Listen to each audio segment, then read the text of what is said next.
Saya Dr. Ridwan Tohopi, MSc, Rektor Universitas Nahdlatul Ulama Gorontalo, mengimbau kepada semua jajaran baik yang baru selesai melaksanakan ujian nasional atau ujian sekolah yang akan melanjutkan pendidikan tinggi. Kami dari Universitas Nahdlatul Ulama menerima pendaftaran sudah kami buka.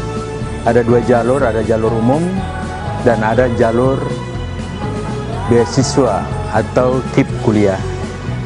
Dengan jalur bidik misi diterima secara gratis, sedangkan jalur umum silakan mengambil formulir atau dapat di-download lewat web Unugo Aceh ID.